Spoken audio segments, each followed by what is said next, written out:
राज्यातील विविध गावांपासून सुरू होऊन पंढरपूर येथे जाऊन मिळणारी वारकरी संप्रदायाची पदयात्रा म्हणजेच आषाढी वारी।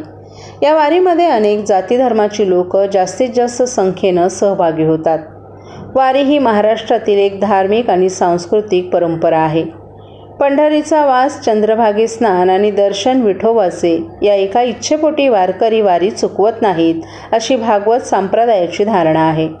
अशा या पंढरपूर वारीत यंदा 40व्या वर्षात डॉक्टर विश्वास सापटणेकर यांच्या नेतृत्वाखाली सह्याद्री मानवसेवा मंचाचे शेकडो स्वयंसेवक आणि सेवाभावी डॉक्टर मंडळी आपली निस्वार्थ सेवा देतात। सालाबादाप्रमाणे यंदाही डॉक्टर राजेश मडवी फाउंडेशनच्या वतीनं डॉक्टर राजेश मडवी यांनी आपल्या चमूसह नातेपुते येथील आरोग्य शिबिरात माऊलींच्या चरणी आपली सेवा अर्पण केली। या शिबिरात हजारोंच्या वर माऊलींना अंगदुखी, पायदुखी, सर्दी, पडसे, ताप, अतिसार, उच्च रक्तदाब, जुलाब अशा विविध आजारांवर औषधोपचार, सलाईन, मलमपट्टी अशा प्रकारे इलाज करण्यात आला।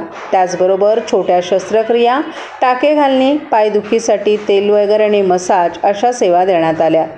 यासाठी संस्थेच्या वतीनं surgeon doctor Vishwas Sapatnekar, doctor Rajesh Madavi, doctor Beke, doctor Rao, doctor Bapat, Jyoti Hardikar, Ravindra Karadkar, Vinay Naphade, Nishikant Mahakal, Rajendra Shah, Uday Povalikar आणि इतर सेवेकरीही सेवा देतात। नमस्कार, मी डॉक्टर राजेश मडवी, सह्याद्री मानवसेवा मंच चे आमचे अध्यक्ष डॉक्टर विश्वास सापटणेकर यांच्या नेतृत्वाखाली पंढरपूरच्या वारकरी माऊलींसाठी दरवर्षी आरोग्याचं मोठं शिबिर आयोजित करण्यात येतं।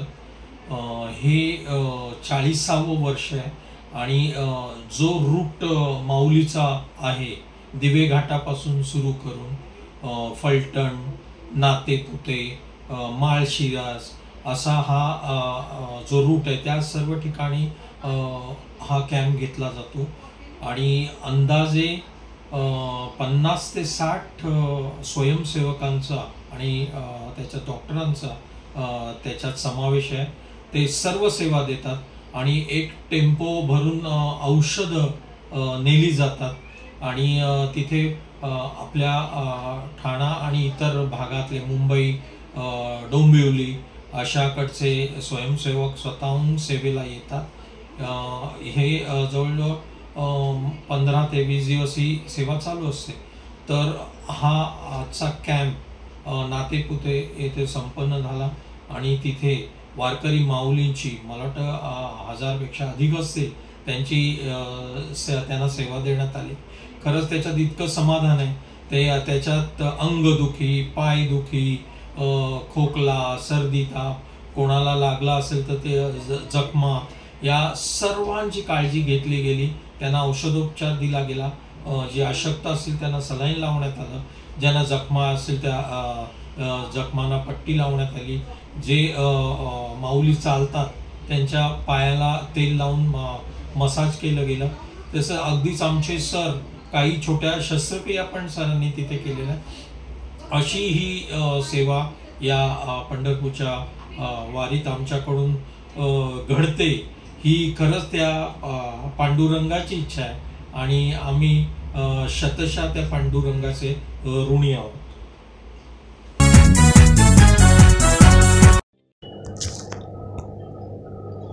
ठाणे महापालिका क्षेत्रात मुख्यमंत्री माझी लाडकी बहीण या योजनेसाठी नोंदणी सुरू झाली आहे। त्यासाठी महापालिकेच्या सर्व प्रभाग समिती कार्यालयांमध्ये मदत कक्ष सुरू करण्यात आलेत। ठाणे महापालिकेचे आयुक्त सौरभ राव यांनी माजिवडा मानपाडा प्रभाग समिती कार्यालय आणि वागळे स्टेट प्रभाग कार्यालय येथील मदत कक्षांना आज दुपारी भेट दिली। अर्ज स्वीकृती, त्यांची छाननी, नोंदणी आदी कामांची माहिती पालिका आयुक्त राव यांनी घेतली। तसंच अर्जांची प्राथमिक तपासणी करणाऱ्या अंगणवाडी सेविकांशी त्यांनी संवाद साधला। यावेळी माजिवडा मानपाडा प्रभाग समिती कार्यालयात ज्येष्ठ माजी नगरसेवक संजय भोईर, माजी नगरसेवक भूषण भोईर, अतिरिक्त आयुक्त प्रशांत रोडे, उपायुक्त दिनेश तायडे, सहाय्यक आयुक्त प्रीतम पाटील आदीही उपस्थित होते। तर वागळे स्टेट येथील कार्यालयात अतिरिक्त आयुक्त प्रशांत रोडे, उपायुक्त शंकर पाटोळे, सहाय्यक आयुक्त सोपान भाईक, सहाय्यक आयुक्त भालचंद्र घुगे आदीही उपस्थित होते।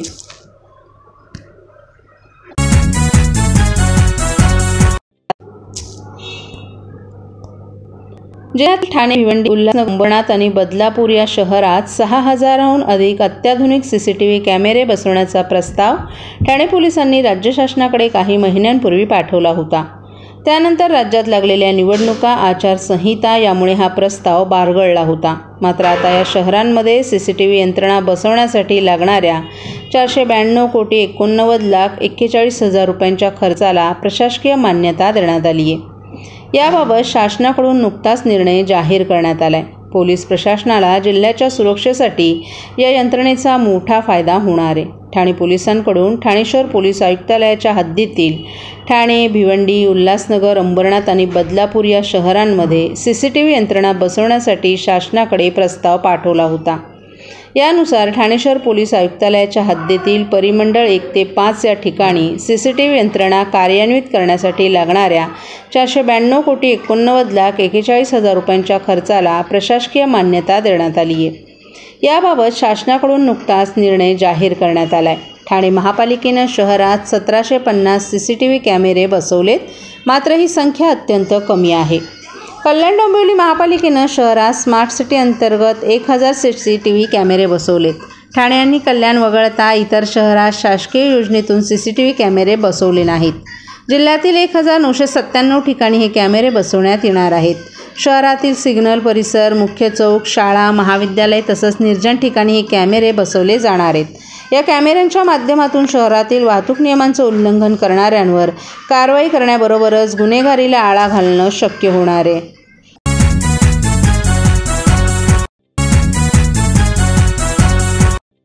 सर्व नागरिकांना आवाहन करण्यात येत आहे की सध्या डासांमार्फत पसरणाऱ्या डेंग्यू या आजाराचा प्रसार रोखण्यासाठी प्रत्येकाने पुढील प्रमाणे कार्यवाही करावी. डेंग्यू आजार एडिस इजिप्ती हा डास चावल्याने होतो. या डासांची पैदास साचलेल्या किंवा साचवलेल्या स्वच्छ पाण्यामध्ये होते. 8 दिवसांपेक्षा जास्त दिवस पाणी उघडे व साचून राहिल्यास त्यात डास अंडी घालतात. अंड्यांच्या अळ्या तयार होऊन पुढे डास तयार होतात. यासाठी आपल्या घरातील पाणी साठे उदाहरणार्थ बॅरल्स, पिंपे, टाक्या, हौद, रांजणे इत्यादी दर आठवड्याला रिकामे करून घासून पुसून कोरडे करून पुन्हा भरावे. 1 दिवस कोरडा दिवस म्हणून पाळावा.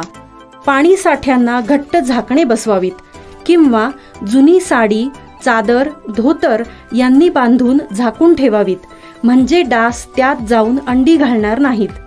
घराच्या गच्चीवर, आजूबाजूला, अंगणात कोठेही पाणी साचू देऊ नये. भंगार सामान उघड्यावर टाकू नये. उदाहरणार्थ टायर्स, प्लास्टिक सामान, कुंड्या, टाकाऊ वस्तू इत्यादी. अशा सामानात पावसाचे पाणी साठून त्यात डेंग्यूच्या डासांची पैदास होते. घरातील कूलर्स, फ्रीजच्या पाठीमागील ट्रे हे देखील वेळोवेळी कोरडे करावेत. लक्षात ठेवा, नुसत्या फवारणीने डास घनता कमी होत नाही, तर त्यासाठी डास पैदास ठिकाणे नष्ट करणे ही आपल्या सर्वांची जबाबदारी आहे. कोणताही ताप अंगावर न काढता जवळच्या शासकीय रुग्णालयात मोफत औषधोपचार घ्या. अशा प्रकारे नागरिकांनी सहकार्य केल्यास डेंग्यूचा प्रसार रोखणे सहज शक्य आहे.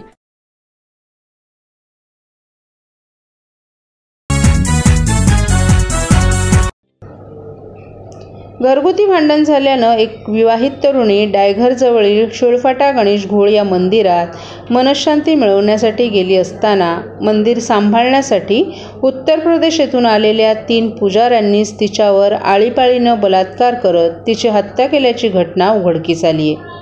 मंदिराचे मुख्य पुजारी बालक महाराज उत्तर प्रदेश येथे आपल्या गावी गेल्यानं काही दिवस गणेश घोळ हे मंदिर सांभाळण्यासाठी श्यामसुंदर शर्मा, संतोषकुमार मिश्रा आणि राजकुमार पांडे या 3 पुजाऱ्यांना गावाहून बोलावून घेतलं होतं. 6 जुलै रोजी बेलापूर येथे राहणारी 30 वर्ष महिला घरगुती ताणतणाव असल्यानं सकाळी 10 वाजता गणेश घोळ मंदिरात मनःशांती मिळवण्यासाठी गेली होती. दिवस ही महिला त्याच मंदिरात बसल्यानं येथील पुजाऱ्यांनी तिला दुपारचं जेवण दिलं.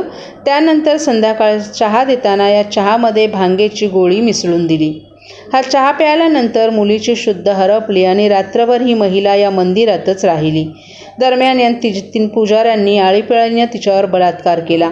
पहाटे शुद्धीत आल्यानंतर या महिलेच्या ही गोष्ट लक्षात आल्यानंतर तिने आरडाओरडा करण्यास सुरुवात केली. मात्र आपलं बिंग फुटेल हे पुजाऱ्यांना समजतात त्यांनी तिला मारहाण करत जमिनीवर आपटली आणि तिची हत्या केली. त्यानंतर तिचा मृतदेह मंदिराच्या बाजूला असलेल्या जंगलात फेकून दिला. 2 दिवसांनी मंदिरात गेलेल्या एका भक्ताला डोंगर जंगलात तिचा मृतदेह दिसला. या संदर्भात त्यांनी पोलिसांना माहिती दिल्यानंतर तात्काळ पोलीस घटनास्थळी दाखल झाले. सीसीटीव्ही तपासल्यानंतर पोलिसांना पुजाऱ्यांचा संशय आला. पुजाऱ्यांना विचारपूस केली असताना त्यांनी या घटनेची कबुली देत आमच्याबरोबर आणखीन एक आरोपी असल्याचंही सांगितलं. मात्र घटना पोलीस स्थानकात जाता क्षणी आरोपीनं मुंबई इथे पळ काढण्याची माहिती देखील इतर 2 पुजाऱ्यांनी दिली. त्यानंतर पोलिसांनी आपली सूत्र हलवत शर्मा याला चिता कॅम्प ट्रॉम्बे येथून अटक केली. दरम्यान श्यामसुंदर शर्मा, संतोषकुमार मिश्रा, राजकुमार पांडे या 3ही आरोपींना ताब्यात घेण्यात आलं असून अधिक तपास डायगर पोलीस करीत आहेत. अटक केलेल्या आरोपींचं गुन्हेगारी पार्श्वभूमी आजपर्यंत तरी काही निष्पन्न झालेली नाही आहे. पण त्या दृष्टीने आमचा आता तपास सुरू आहे. अशा प्रकारे जे महिला घरातून निघून जातात काही शिल्लक कामांवर त्या महिलांना कशा प्रकारे आव्हान असतात? तर आमचं आव्हान असं राहील की घरगुती जर वाद असतील तर घरातले जे सिनियर लोक असतील किंवा आपले रिलेटिव्ह असतील त्यांच्यामार्फत ते सेटल करावा किंवा किमान जे काही त्यांची समस्या आहे ती पोलिसांनी स्टेशनला येऊन तिने वेळेस दिली असती तर त्यातनं काहीतरी मार्ग निघाला असता. कारण ती दिवसभर त्या मंदिरामध्ये थांबली आणि त्यानंतर ही घटना घडलेली आहे. तर एवढ्या वेळेस एवढ्या अनोळखी लोकांसोबत राहणंही योग्य नाही. तर या मंदिराचे जे मुख्य पुजारी आहे बालकदास महाराज हे त्यांच्या युपीकडच्या दुसऱ्या मंदिराच्या भेटीसाठी गेले होते. तर त्या मंदिराची देखरेख करण्यासाठी यांना त्यांनी बोलवलं. कस्टडी किती दिवसापर्यंत? कस्टडी 16 तारखेपर्यंत, 16 म्हणजे मंगळवारपर्यंत मिळालेली आहे.